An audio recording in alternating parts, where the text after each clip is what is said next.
Shadow Hearts is reflective of a lot of early PS2 titles, where based on the deluge of decisions you'd never see even half a generation later, I don't think developers were quite prepared for how much power and freedom they'd received.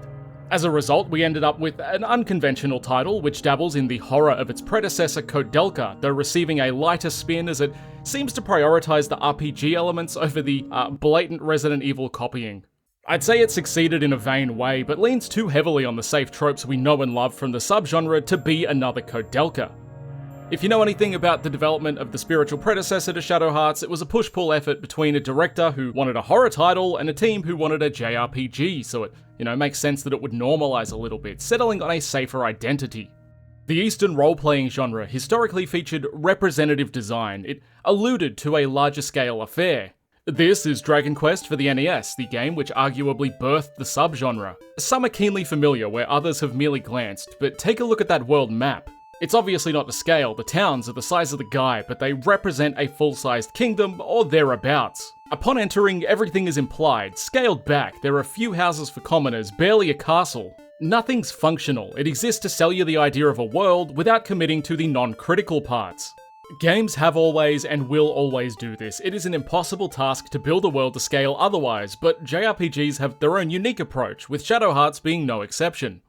Instead of locales and terrain physically shrinking, representing a larger entity, Shadow Hearts lops off a small chunk of a correctly scaled world and feeds the equally critical parts to the player instead. When you see Yuri strutting around looking for his mojo, he would find it through appropriately sized doors. He's a component of this semi-realistic world. Each area consists of a few static pre-rendered backgrounds, which comes with the benefit of nothing overstaying its welcome, and maps acting as a hub of sorts for precise action. In a way, it's the same kind of representation as Dragon Quest, a smaller, more critical piece of the world set to represent an infinitely larger scale, though slightly tweaked to appear and feel far more cohesive for the scope. We could say that Dragon Quest's world is open and free, the story drives, but ultimately from the passenger seat. The exploration and freedom of movement around this rudimentary world is the story. Shadow Hearts, on the other hand, unlocks new event hubs linearly as it railroads you through the narrative, so you're never given the freedom of a standard world map, but it's presented in such a novel way that it doesn't matter, it's still engaging as it nudges you toward the end. The higher resolution benefits it greatly too. I think we can all say that pre-rendered backgrounds have a lot of objective benefits, perspective. I like them, but one of their fatal flaws is that they were dominantly used on systems with barely a pixel to spare and were far below the standards of our modern displays, which are better because they're new.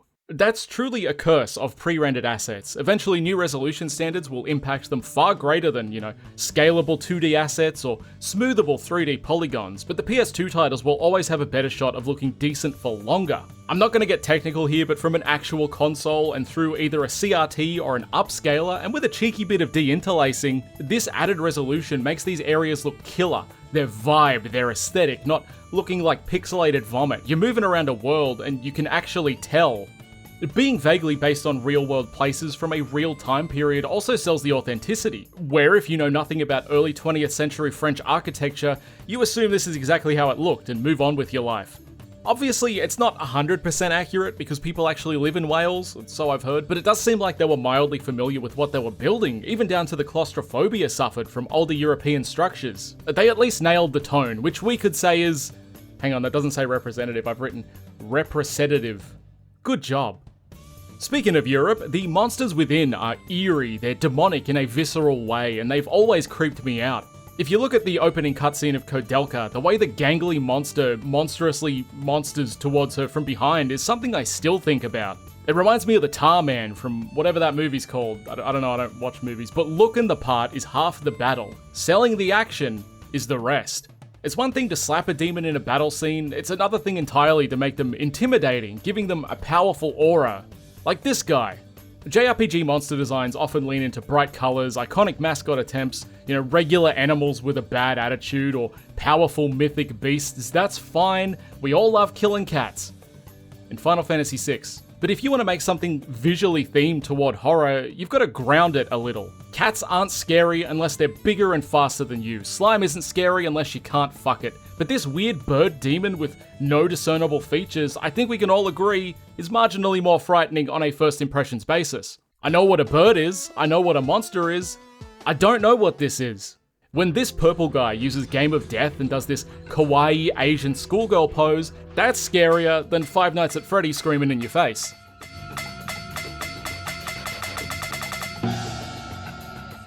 The creepiest thing of all, however, a British man in a suit. No other JRPG would have this. They are afraid. They'd have to plaster him in belts and give him a mask or something. And this man's name is Albert Simon. And like all British people, he's a villain. Albert Simon, or Roger Bacon as he's known for half the game, is an interesting guy because he doesn't make much sense. Surprise, surprise, the JRPG villain isn't an infallible ball of logic. Ultimately, his motivations are just. He intends to use this girl, Alice, and her exceptional magical affinity to summon a divine beast, either to enslave or destroy humanity, forcing a hard reset, as he's unhappy with the exploitative powers currently in charge. His goal is not to rule, but to prompt humanity to exist in a classless society, but that's inherently contradictory.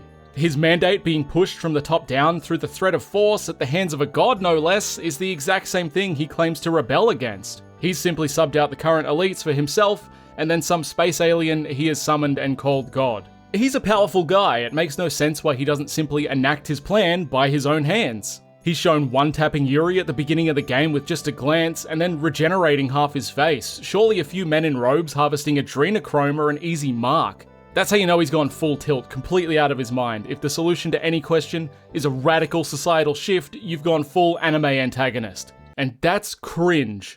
When you think about radical change and how people fed up with the state of society beg for things to be different, it's hardly ever logical. It comes from a place of desperation, often demanding others act on your behalf and, against their own nature to instate radical action. It's interesting that this powerless dynamic, this inability to change things, affects even this seemingly unstoppable man. Human nature is inherently chaotic and yearns for security and order, but is not so neutral to fit the entirety of itself in a box with no label. Even as warring factions clash, we do so in the pursuit of lawfulness, and as long as humans exist, we'll create our own flawed concept of said order, which involves different people having different roles and values and being treated differently as a result. This isn't bad, it is a survival tactic based on many factors, one which has seen us adapt and evolve over millions of years. It's the only one we can truly trust as it has proven results. One as learned as Simon ought to know that, and perhaps he did, as he never kills the party, nor even really tries. The entire story almost seems like a test to puff Yuri up. He can appear anywhere at any time and continues showing up, but never kills anyone, he just toys with them. But I'd imagine that if they were a genuine threat to his plan, and he wanted his plan to succeed, surely he'd promptly dispatch them effortlessly. Instead, they're presented with ever-escalating challenges, allowing them to overcome a warlock with similar intent, Simon's own cohorts, and eventually a god. He constantly mentions his fascination with Yuri being able to internalize a weaker god summoned earlier in the narrative, the Seraphic Radiance, until the final encounter wherein it almost seems like he's given up before the fight begins. They all but shake hands before a fair fight after an entire game of sneaky tactics and underhanded dealings in attempted subversion. Is it inconsistent? Yes. Is it likely an admission from Simon that Yuri is simply too powerful and his foes too intelligent to fall for the same tricks over and over? Also yes. At this point, he's channeling the powers of a supreme being, so it makes sense why his confidence is at an all-time high, but given that Yuri bridged the brutal divide we see in their initial encounter, and, every encounter since, it does seem like Albert Simon is intentionally throwing. With his god summoned, perhaps he realizes that his knowledge and power would immediately default him to his own class, and thus he can't exist in his own utopia, a cruel fate that a master may realize his own ideals, but be unable to exist within them. But that might just be me over-examining this guy when it was likely just a plot of convenience to keep the Japanese playing a role. As I said earlier, Albert Simon having an identity crisis isn't exactly a foreign concept, as he's mistakenly called Roger Bacon throughout the first half of the game. And you'd think there'd be a reason for this, but there's not. They never use it, never has a payoff before Alice finds his true name, prompting a meeting with the real Roger Bacon, and you never get your mix-up moment. Everything is cleared up and revealed with a concise chat with the guy who literally looks like fried bacon. Of all my disciples, he stood out as the finest. In fact, he was too good. Having come from the lowest and poorest class of society, Albert lifted himself up and applied himself diligently to study so that he could change the world. But in time, he began to question certain contradictions he saw in the world. the ruling classes, and the subjected masses. He came to reject a world in which a person's place was determined by his birth. In an age of absolutism, anyone who called for the granting of rights to individual citizens could do nothing but anger the powers that be, whether in the church or the state. The truth is, I knew that he was right. But I also knew that a world in which everyone could live as equals was nothing but a pipe dream. Prior to the game's events, the Vatican gets wind of Albert's plan, sending 2 men to track down the supposed Roger Bacon, Alice's father being one of these blokes who meets with Albert Simon under the sizzling alias, who is assured is the antithesis to Albert Simon, but as far as I can tell, no one's really impacted by the name swap, nor does it matter. They could have called him Crinkles the Hedgehog, and it wouldn't have made a lick of difference other than it, kind of being funny.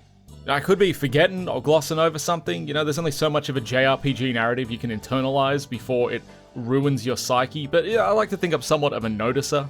There is a richness to Albert Simon, however, as his gambit is the last line of defense to prevent World War I, whether he knows it or not. 1913, on the cusp of war, one mad warlock attempts to radically shift the major paradigms of the world by summoning a demon, but he's defeated at the hands of a Japanese kid and his friends. With Yuri's victory and the world retaining its current shape, this sets into motion the events for the Great War, and thus we can say that the antagonist's flawed logic aside, he was probably correct, and that Yuri's victory not only still lost him the thing he was fighting for, his love interest Alice, but led humanity to the war which changed everything. The game even points this out and drops a post-credit line about the war beginning, like you've won, but the French are still about to be introduced to automatic rifles and tanks, and they're not prepared. In the good non-canon ending, Alice survives, but the war begins regardless. It's a similar scenario posed by many a JRPG and prompts the question, given the chance to save humanity from negative radical change and destruction, can you truly justify being its savior? Not you. There's even a softer version of this earlier in the story, where a lesser god is summoned but his caller is unable to control his immense power. In an attempt to save Shanghai, Yuri absorbs the demon into his soul, but is overpowered and loses his self. Shanghai is completely leveled and Yuri becomes a vegetable. Also, the party somehow didn't die. Anyway, it's a lead into the same, larger scale theme later on, and it goes to show you that you should never do anything nice for anyone. Some games do it better, some don't even present it as a question of morals and give you a guy like, Kefka, who has no right reshaping the world, and he's definitely evil and crazy. But Shadow Heart sits on that sweet spot of still not giving you much of a choice and effectively telling you it was a bad call. Or at the very least, that no matter how much you save the world, the knock-on effects aren't always going to be positive. Would the reshapen, classless society have produced less casualties and suffering than the Great War? Would it have still kicked off regardless? Who cares? It doesn't matter, because a Japanese youth beat the shit out of an elderly Englishman, which means in the end, Japan truly won. Impending war and foreign expansion are great prompts for occultist themes. The early 1900s as a setting benefits from being a far less skeptical time, unless someone looked different to you, where magics and chants and the like were far more commonplace. So it makes sense that a Chinese warlock faced with an invading Japanese army would attempt to summon a demon to protect the lives of his countrymen, by turning Shanghai into a hell on earth that he controlled, and everyone is either a demon or dead. And the Japanese are the bad guys because they want to stop that. They just are, okay? They're just bad. You've got a time modernized enough to relate to, but not too modern to prevent unnecessary deaths, with food abundance and modern medical knowledge and the norms that come with those things. It's a time where death was overexposed, and that flirting with the macabre lends itself better to the horror dregs found within Shadow Hearts. If you had a story about a haunted demon town that eats travelers with access to boundless wireless communication, there'd be no mythology surrounding it. You'd either have debunkers come out and say that people being consumed by Moloch is totally normal and safe, or that it's computer generated or something, but in 1913 anything goes, because your only source of info is localized, and that can be easily obscured, and that fact alone is kind of scary. As the protagonist controller, you certainly adopt a modern moral framework. Yuri's enhanced survivability allows you to. You want to help everyone and save the world. But the people of the globe you advocate for are fundamentally different to you. You do not know, nor do you understand their drive for tribalistic survival. Or maybe you do, you should subscribe. The way a lot of narrative events are set up too, you can tell there's some bad eggs in the bunch. Like, the smell is immense, it begs you to discard them, but due to the slower pace of the story, you're unable to. In an area where the party's set to investigate a vampire's castle, there's a city under siege from monsters and a businessman effectively threatening a mother-daughter store. Every time you leave that house, there's an underlying feeling of your return greeting you with tragedy. Does it ever get to that point?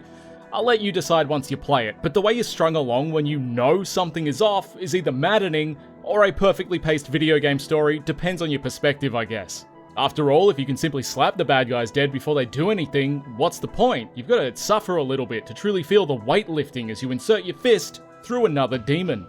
What starts off as a Monster of the Week affair rapidly shifts to an end of the world, and you're going to have to overcome God-type narrative, or as they're commonly referred to, a JRPG. After all, JRPG stands for Japanese Rebel Punching God. That's pretty good, I'm gonna leave that in.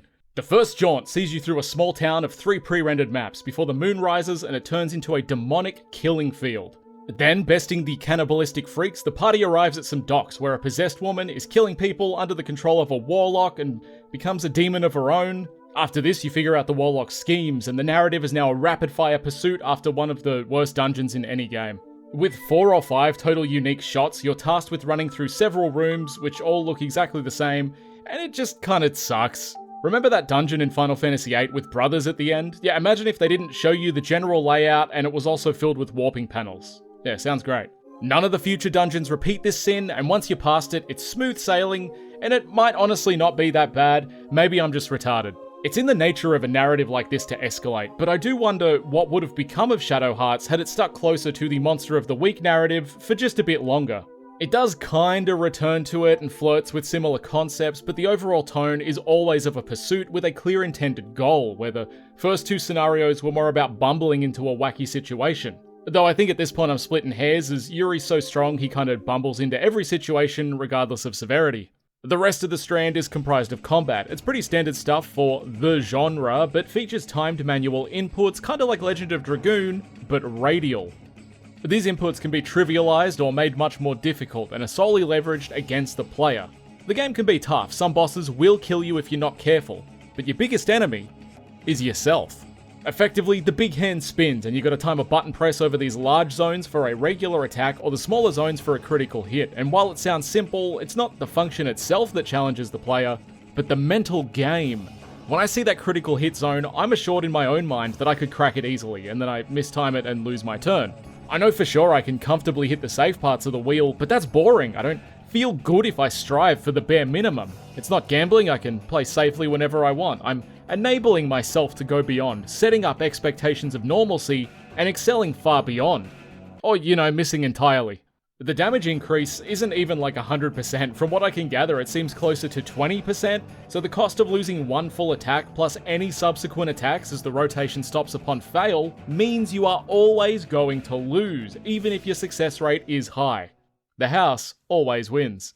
Toward the end of the game, I was so cocky that I had married the accessory that doubles your damage but makes your wheel chunks completely invisible, but I'd hit it more than I'd miss. The profit margin on bosses was so low that I'd oftentimes not even use Yuri's transformation into more powerful forms and win with ease. The extra 20% isn't worth it, but a flat doubling changes the game. You aren't required to break it to such a degree, bosses are numerically quite tame, the game never goes past 3 digits, and boss health and damage reflects that.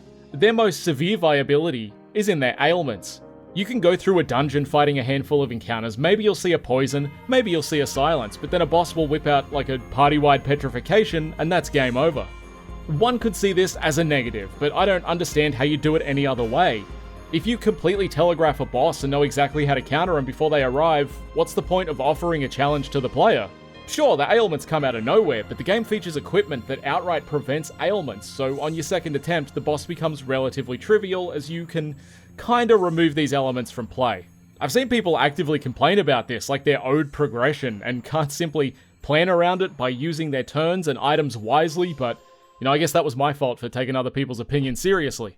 Most buffs and ailments come into play during boss fights and are twofold. There are traditional ailments, your poisons, your petrifies, your instant deaths, blah blah blah blah blah. Poison, inconsequential. Silence is huge as it also blocks Yuri's transformation. Petrification is instant death but cheaper to cure, and paralysis effectively just burns a turn as you're relegated to items only, which, you'd naturally use to cure your paralysis, or ideally beat the whole game, but alas, there are no damaging items. A few of these end up being completely worthless from any perspective. There's a bit of mechanical overlap, but, they're JRPG elements, we're not supposed to think too hard about them. The second kind of ailment is tangible. You, the player, are actively ailed by it, as it's symbiotic with the Judgment Wheel. As I said before, the timed inputs are solely used as leverage against the player, no less an overly confident one, and to push this even further, are ring-based ailments which impact functionality. One can change the size of hit areas or even the ring itself. One can make your dial spin at random speeds, others completely block out the hit ranges, so you gotta make an educated guess based on visual and muscle memory. These are less frequent but make your basic techniques far more challenging. The primary reason the game has any difficulty is that foes early on can hit your entire party or do tons of damage, and access to group healing is constrained. I often find a powerful group heal trivializes consequence, and the second you get something that can completely heal every one of your dudes, that's a guaranteed turn from your healer pretty much every turn. The responsibility shifts to keeping that healer stocked, and everything else is secondary, which is also true of Shadow Hearts. Relatively late into the game, Alice unlocks the spell Arc, which fully heals everyone, and there's little thought going into combat from that point on. The party isn't exactly balanced either. Yuri's the only real brute, with everyone else leaning heavier on magics or utility. For standard encounters where you can't be wasting MP, using any other character who isn't Keith as a melee dude kinda sucks. Alice is mostly a healer, weak in every way, but doesn't have access to much until quite late in the game. Zhu Zhen is the magic offender. Keith has decent magics with ailments and buffs, but is the next best physical guy to Yuri, though the divide is still quite spacious. Hallie's a magic guy with big hitting spells, and nobody uses Margaret. There's a decent portion of the game where you're without Yuri, and during this space they were quick to gift you Keith as a physical stand-in, but overall the party doesn't exactly fall into traditional molds. As I said, even Alice is without much in the way of healing or support, so for most of the game you're relying on items, which anyone can use. One major point of annoyance is the SP or sanity point system. Every character has a sanity point limit, and they lose one per turn. Once it's fully depleted, they go berserk and do whatever they want. It's cool in theory, but outside of the lower SP characters, slipping into bouts of insanity during the later fights, it doesn't really add to combat in any meaningful way. Yuri's SP is huge, as his transformations cost a flat fee and then extra per turn, but as SP healing items are pretty cheap and accessible, you can kinda heal at once, maybe twice in a particularly long fight, and you don't think about it outside of that. The whole mechanic maybe costs you 2 turns in a long endgame fight. This lack of severity and importance was used to obscure some of Yuri's hidden techniques for his stronger, more ultimate demon transformations. As to unlock the final techs, he's gotta go crazy in that form, which sees him master them, but I don't know, overall a pretty underwhelming addition in contrast to the powerhouse that was the Judgment Ring. As a final note, the game does a reversey damsel in distress play, and while tropes need not be harped on, it was just the easiest way to preface the point. Yuri's soul has effectively been consumed and is set to be destroyed by his own inner darkness, which feeds on his life force. Well, at least that's one way to interpret it. At a pivotal moment in the story, Yuri is freed from this internal torment, and in his place lies Alice's soul, his love interest. The circumstance and events leading to it are irrelevant to my point, but Alice freeing Yuri from his curse and sacrificing her own soul so that he may live is the opposite of most JRPG narratives. You've usually got the guy sacrificing himself to save the world or save the girl. It's a shitty situation to lose the protagonist, but we're always assured that it was done to protect what we grew to cherish throughout the story and what the hero cares for.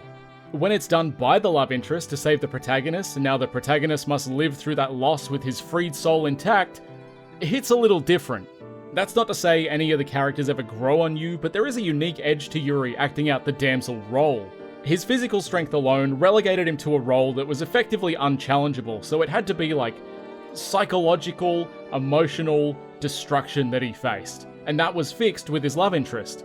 It's not like this game needed to be any more unique, it's already one of the strangest, but Yuri sobbing on the train at the end, realizing his lover's demise, is definitely a somber moment. It's framed like a slow victory, as though they're resting, but we were all prepared for what was to come.